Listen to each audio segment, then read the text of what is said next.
Here with NIACC women's coach Kelli Terrell after throwing win over DMACC in the semifinals. Advanced to the championship, I guess. Thoughts right now? We're just really excited. We talked in the locker room about just getting that hard-fought win. Every day's different, every game's different, and we got to get excited about what the opportunity that we have tomorrow, and we have to be excited about what we just did tonight too. Going into overtime, who do you think had the momentum? I mean, what was the thoughts going into the final 5 minutes? When we came in that that little timeout between overtime, I really thought that we had the momentum at that point. I thought if we kept fighting and kept making the right decisions that we'd come out with the win, and thankfully it did go that way. How big is that first basket in overtime just to get the lead? And I mean, not think the game's over, but just has to give you confidence getting that first basket. Yeah, first basket's out of the breaks, whether it's the beginning of the games, first of the half, first in overtime. It's huge. It's very mental for the other team. It really sets a tone, and so for us to get that was good for us.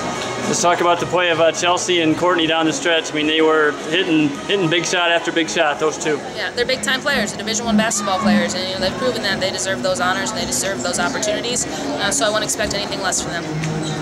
I guess going into the game, I mean, you handled DMACC pretty well in the regular season. Were you expecting a tough game from those guys in the third time around? Absolutely, it's March. The saying goes, it's hard to beat a team 3 times, right? No matter how many times you say it, it's true.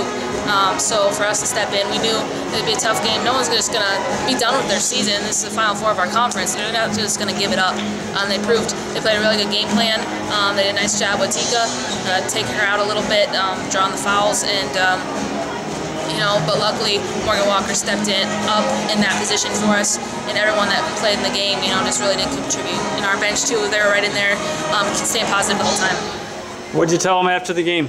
I just said that was a hard-fought one. I wouldn't expect anything less this time of year, and just sit down. After you tell people thank you for coming, you gotta take a seat and watch this game. It's a big one. In 3rd year as a coach, you're in the regional title game. Did you think you could get to this point when you took over as the head coach at NIACC? Well, of course, that was a goal to get there. Coach Todd and I have been working very hard. He's on the road almost every night recruiting. So props to him for that, for helping us get the kids we need to get to make this happen. And it's a pretty exhausting game. I mean, how are your nerves and emotions right now? I'm starting to come down a little bit, but right away, my heart was definitely pounding. I'm just really proud of our team and what they did to win this one.